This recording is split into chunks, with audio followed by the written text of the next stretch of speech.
வாழ்க வளமுடன். ஓம் ஸ்ரீ சாய்ராம்.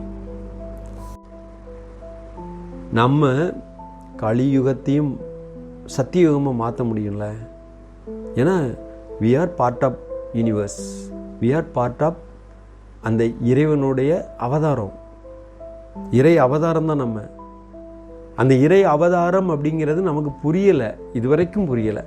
அதனால் துன்பத்திலையும் துயரத்திலையும் சிக்குண்டு அந்த நூல் கீழே விழுந்துட்டுனா நூல் கண்டு அது அப்படியே டக்கு டக்கு டக்கு டக்குன்னு அப்படியே சிக்காயிரும். அந்த நூலை எடுக்கிறதுனே போதும் போதுன்னு ஆயிரும். அந்த நூல் சிக்கு இருந்ததுன்னா சில சமயம் எடுத்து எடுத்து பார்ப்போம், நமக்கே போர் அடிச்சிடும். கடைசியில் அத்து துரத்திக்கு போட்டுட்டு அது மீதம் இருக்கக்கூடிய அந்த நூல் கண்டில் இருக்கக்கூடிய மீதமுள்ள நூலை தான் யூட்டிலைஸ் பண்ணதுக்கு முயற்சி பண்ணுவோம். அதே மாதிரி தான் இதுவும். நம்ம நிறைய இந்த சிக்கல்கள் நமக்கு தெரியாமலே நம்ம வாழ்க்கையில் புகுந்து விளாண்டுட்டு இருக்கு. அப்போ இந்த சிக்கல்களை எடுத்து தூர போடுவதற்கு உண்டான அந்த நுட்பங்கள், டெக்னிக்னு சொல்லுவோம் இல்லைங்களா, அந்த நுட்பங்கள் நமக்கு தெரிவிக்கப்படலை. இல்லை தெரிவிக்கப்பட்டிருந்தாலும் அதை மேலோட்டமாக எடுத்துகிட்டு போயிட்டோம்.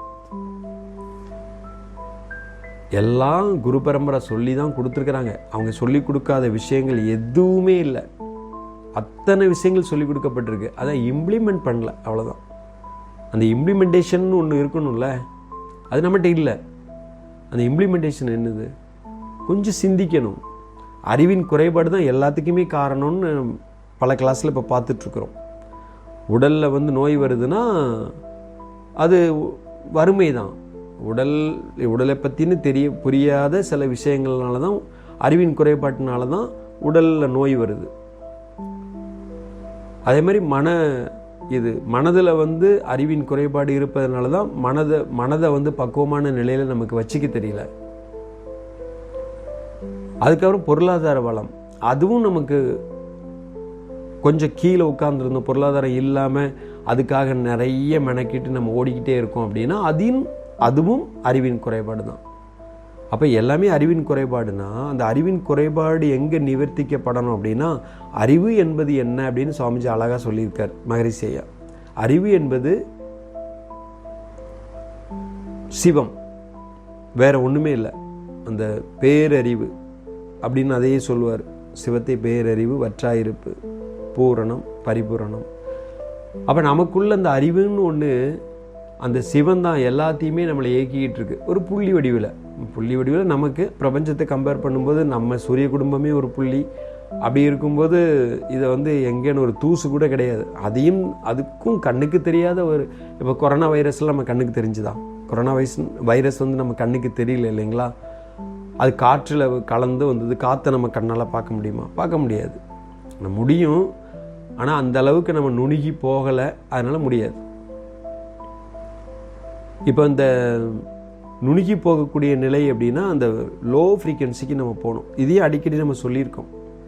இப்போ 50 ஹெர்ட்ஸ் அப்படின்னு போட்டிருக்கோம், HZ போட்டிருக்கோம். அந்த 50/60 ஹெர்ட்ஸ்ன்னு இந்த டியூப் லைட்டில், பல்பில் எல்லாத்துலேயும் போட்டு வச்சுருப்பாங்க.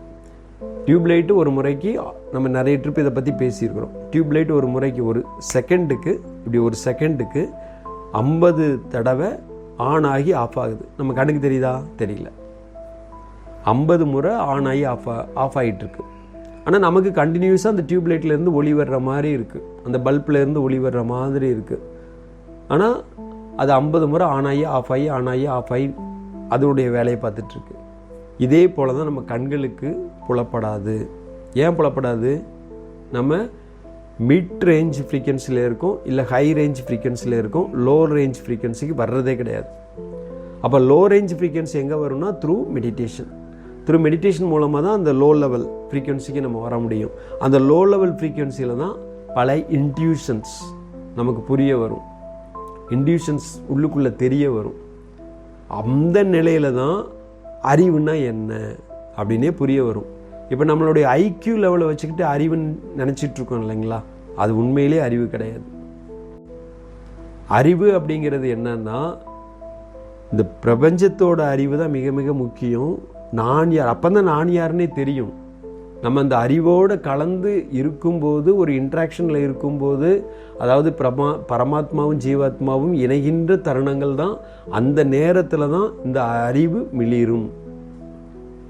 அதனால தான் அவங்களுக்கு ஐக்கியூ லெவல் ஆட்டோமேட்டிக்காகவே வேறு லெவலில் ஒர்க் அவுட் ஆகும். நிறைய இந்த லௌகீக வாழ்க்கைக்கு என்னென்ன தேவை இருக்கிறதோ அதையும் ஒரு பக்கம் அந்த ஐக்கியூ லெவலை யூட்டிலைஸ் பண்ணி அதை கண்டுபிடிச்சிட்டு இருப்பான். இன்னொரு பக்கம் ஆன்மீகத்துக்குள்ளே அந்த பிரபஞ்சத்தோட அந்த பரமாத்மாவோட இணைவில் இருப்பான். அதுக்கு தான் ஆன்மீகமே. ஆன்மீகம் அப்படிங்கிறது வேற சும்மா அந்த அஷ்டமா சித்திகளை கையாள்வது இல்லை அமானுஷ்யங்களை கையாள்வது அப்படின்னு அது நிறைய வரும். அமானுஷ்யங்கள்லாம் அது வராது அப்படின்னு நம்ம சொல்லவே முடியாது. நம்ம இந்த ட்ராவலில் போயிட்டு இருக்கும்போது அமானுஷ்ய சக்திகள் வந்து நம்மகிட்ட நிறைய இன்ட்ராக்ட் பண்ணிட்டு தான் இருக்கும். அதெல்லாம் வந்து விட்டுறணும். நம்ம ஐயா நல்லா இருக்க இந்த இது வந்து இதோட நம்ம இது பண்ணும்போது இதே மாதிரி விஷயங்கள்லாம் வருது அப்படின்னு சொல்லிட்டு அதுக்குள்ளே போனோம் அப்படின்னா அதுக்குள்ளேயே சிக்குண்டு அதுக்குள்ளே போக ஆரம்பிச்சிடும். அப்புறம் அடுத்து ஃபர்தராக என்ன கொடுக்கப்படணுமோ என்ன நம்ம வாங்கணுமோ அந்த பிரபஞ்சத்துக்கிட்ட இருந்து அது நம்மளுக்கு வராது.